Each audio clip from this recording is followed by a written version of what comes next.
Uma boa tarde então, ou boa noite já, quase boa noite. Que a paz de Jesus esteja com todos. Vamos nos preparando então para este momento, agradecendo a Deus e aos bons espíritos que nos permitem nesta tarde e nos envolvem neste amor, para que juntos possamos refletir sobre as grandes questões da vida. Permitir, Senhor, que sejamos amparados e assistidos pelos Espíritos amigos. Que assim seja.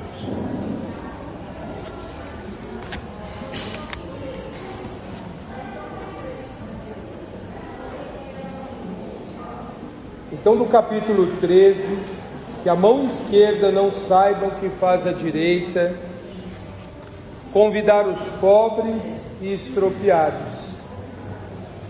Dizia mais ainda ao que o tinha convidado: quando deres algum jantar ou alguma ceia, não chames nem teus amigos, nem teus irmãos, nem teus parentes, nem teus vizinhos que forem ricos, para que não aconteça que também eles te convidem à sua vez e te paguem com isso.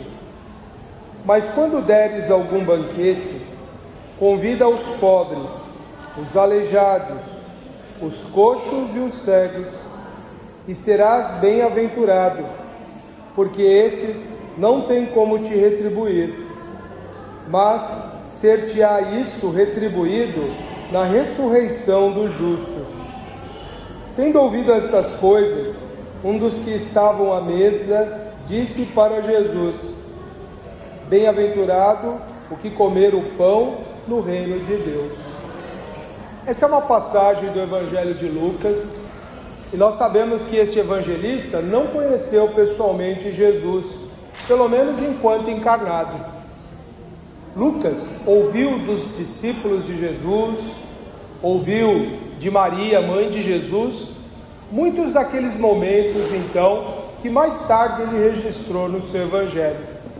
Diz a tradição que ele era um médico, era grego, e foi alguém que se afeiçoou muito à mensagem do evangelho, a ponto de se tornar um apóstolo, aquele que divulga, que leva até os outros povos, a ponto de se tornar um verdadeiro evangelista, aquele que levava o evangelho para as pessoas naquele tempo, e escreveu esse texto.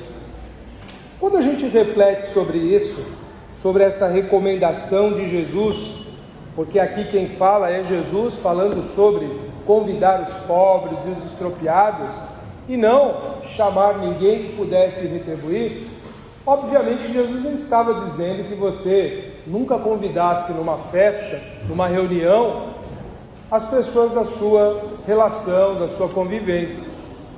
Mas Jesus queria trazer, como em muitas passagens ele o fez, de uma forma que fizesse as pessoas refletirem, de uma forma que levasse as pessoas a pensarem na sua mensagem. Jesus não deu somente comandos diretos, faça isso ou faça aquilo. Ele propunha questões que levavam as pessoas a pensar, e provavelmente alguém deve ter refletido sobre essa passagem em todos esses séculos, pensando: eu nunca vou convidar o meu parente ou os meus conhecidos para os banquetes, ou no nosso linguajar de hoje, a minha festa.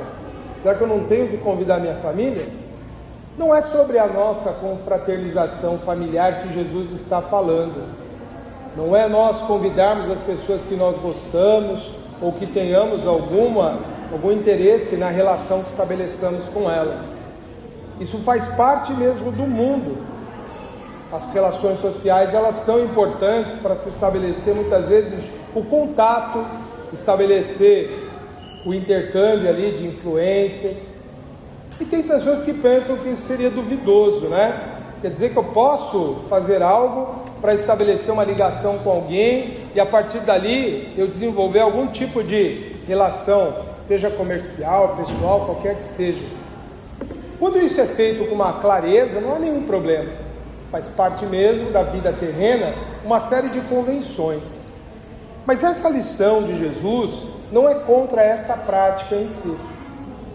É quando nós podemos fazer algo importante, algo significativo, se aquilo é só para atender as pessoas que nós temos algum interesse. Por isso que ele falou, se você fizer um banquete, não chame teus amigos nem teus irmãos, mas chame as pessoas mais necessitadas. Jesus estava colocando uma questão de dilema para as pessoas, para que elas pensassem: por que eu tenho que chamar o mais necessitado para partilhar da minha abundância, para partilhar daquilo que eu disponho com uma certa folga? Jesus estava propondo que as pessoas pensassem sobre o quanto nós retemos, o quanto nós criamos de situações sempre favoráveis a nós mesmos. E quando nós pensamos nessa passagem, nós queremos focá-la somente na festa, no jantar. Mas não é só isso que essa passagem simboliza do que nós podemos dispor. É praticamente de toda a nossa vida, de tudo que nós possuímos.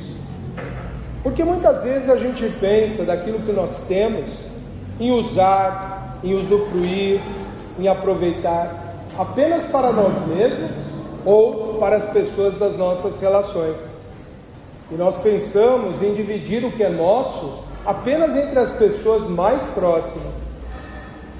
Mas Jesus foi muito evidente em muitas passagens, em muitos momentos, em muitas experiências que ele viveu com os discípulos, que se aquele que busca realmente o reino dos céus é alguém que vai buscar partilhar tudo da sua vida, é aquele que vai buscar partilhar tudo aquilo que ele tiver, dividir um pouco.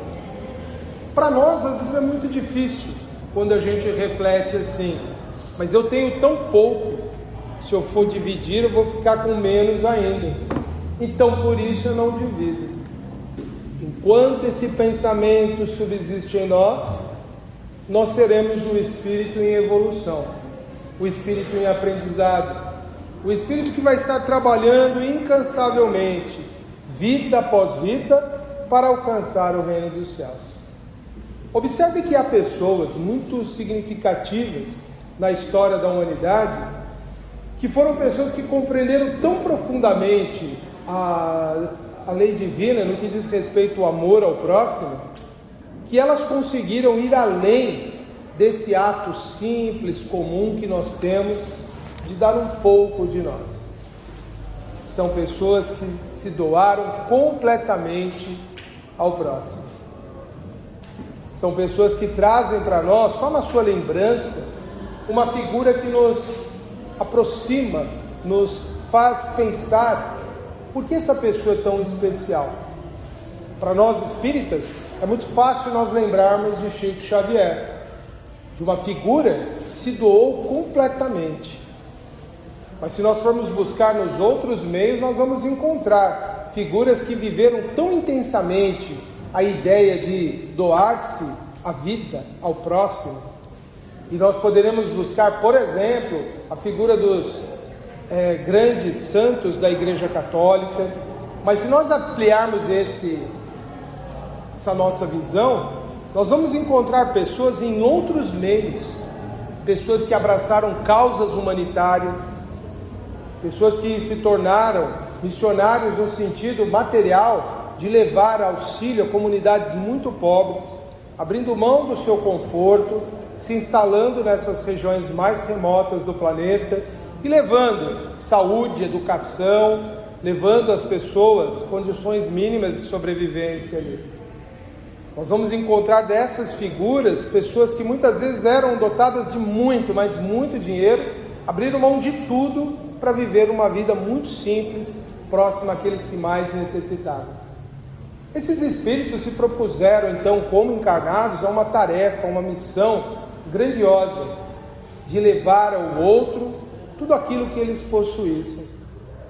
Para nós, espíritos em evolução, o grande desafio é nós estabelecermos uma ação, uma prática contínua de desapego, progressiva, de buscarmos reter para nós apenas aquilo que fosse essencialmente necessário à nossa vida.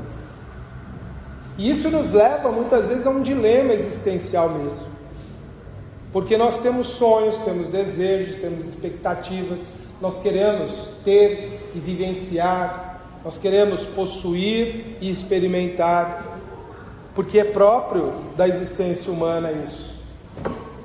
E é próprio você cada vez pensar em novas e maiores experiências. Mas o quanto realmente de todas essas possibilidades trazem verdadeiramente paz ao espírito? O quanto realmente das nossas posses, e não importa se a gente tem muito ou se a gente tem pouco, mas o quanto isso realmente tem sido instrumento do nosso crescimento espiritual ou da nossa paralisação, do nosso estacionamento na evolução, nossa paralisação. E cada pessoa sempre deve refletir em sua existência, no que tem, no que retém, se realmente está retendo o necessário para ser feliz. E isso não significa que a gente tenha que simplesmente dar tudo indiscriminadamente e nós virarmos mendicantes. Também não é essa a proposta do Evangelho. É a proposta de nós sabermos permitir que a vida flua de uma forma em que nós não sejamos possuídos por nada do que nós temos. E que na verdade nós saibamos deixar passar pela vida aquilo que naquele momento já não é mais necessário. É nós identificarmos se algo nós nos apegamos muito e percebemos que aquilo nem é usufruído por nós. E percebemos que aquilo já não nos serve, mas serviria bem a alguém. E nós fazemos esse movimento de vida mesmo, permitir que aquilo que eu retenho não me serve mais, mesmo gostando, passe alguém que possa usufruir, e não que seja algo que já não seja mais útil. Porque essa visão que nós temos de passar adiante só o que está estragado e não serve mais e é estorvo, essa é uma visão que nos mostra ainda o quanto o egoísmo predomina em nós.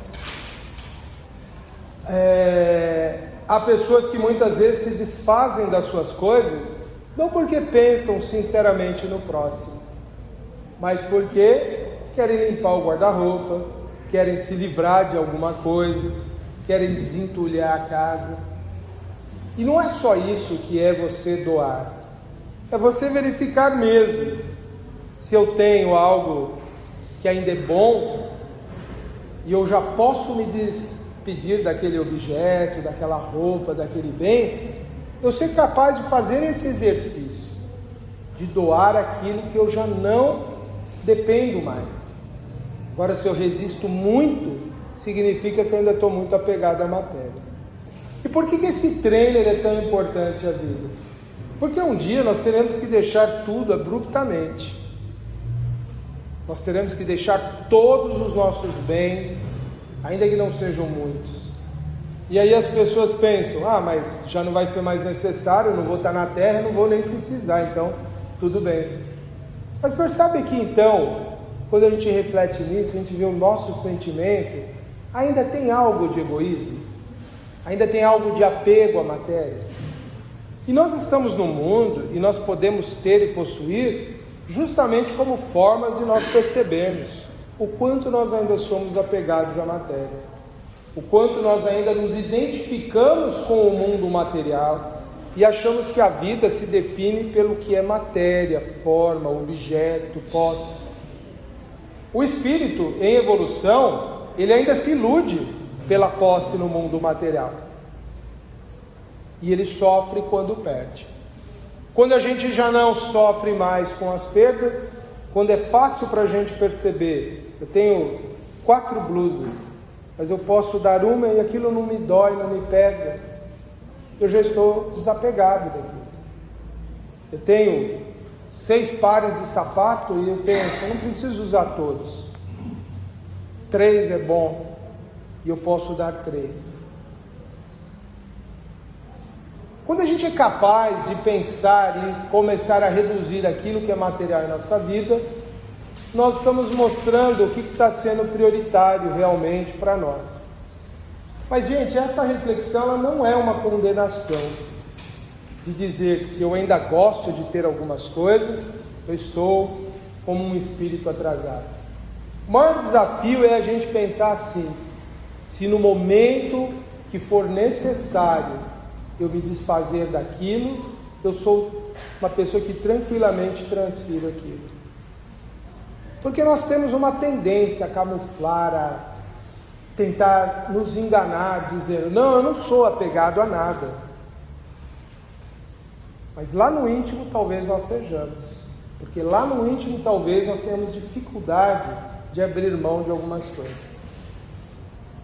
E é por isso que fazer essa reflexão, fazer essa análise, é necessário para quando a gente vai avaliar as outras pessoas que detêm muito. E aí nós nos perguntamos: por que essa pessoa que tem tanto não consegue se desvencilhar? Porque tudo é uma questão de perspectiva. Muitas vezes, para quem possui muito, ele não considera que esse muito que nós achamos que ele pode se desvencilhar seja realmente algo que seja inútil para ele. Ele pode acreditar sinceramente que aquilo é fundamental à vida dele. Percebam então que saber o que é essencial à vida é um desafio para todos. Não importa se a gente tem pouco ou se a gente tem muito. Não importa se a gente é capaz de compartilhar com pouco ou se a gente compartilha quando tem muito.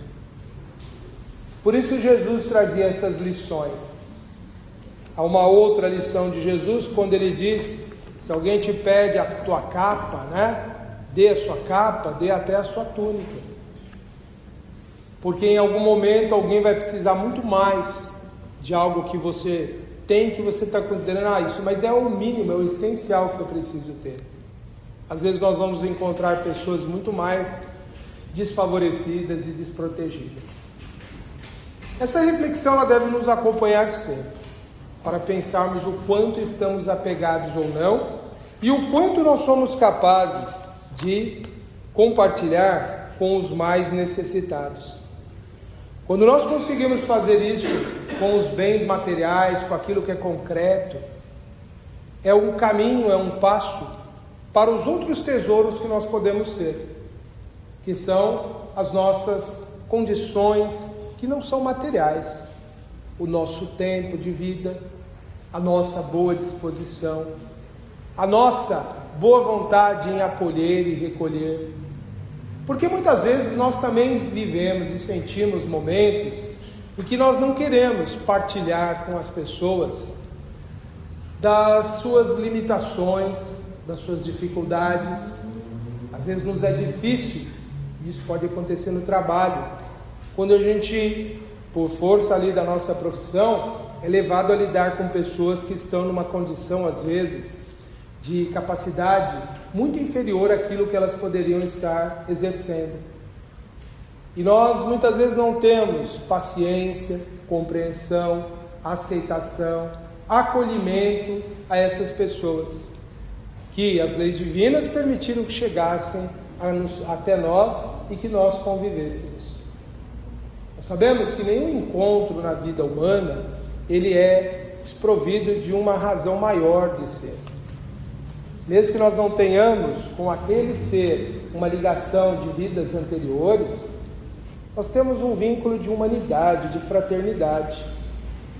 Quando nós passamos a conviver com pessoas, isso pode ser no nosso ambiente profissional, pode ser no nosso ambiente de formação escolar, acadêmico, pode ser na própria casa espírita, em que nós convivemos com pessoas de características diferentes, em que apresentam formas às vezes de pensar, de sentir diversas.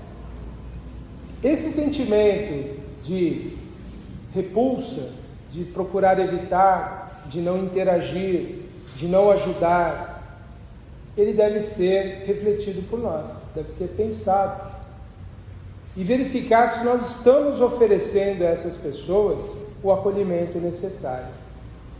A gente observa nos ambientes profissionais, muitas vezes as pessoas fazendo críticas assim muito pesadas, muito severas aos outros, que às vezes não demonstram uma habilidade profissional, não demonstram uma capacidade profissional tão evidente. E as pessoas falam dessas pessoas. Muitas vezes não se dispõem a ajudá-las, a instruí-las, a orientá-las, a encaminhá-las. E isso serve em qualquer momento da vida em que nós estivermos.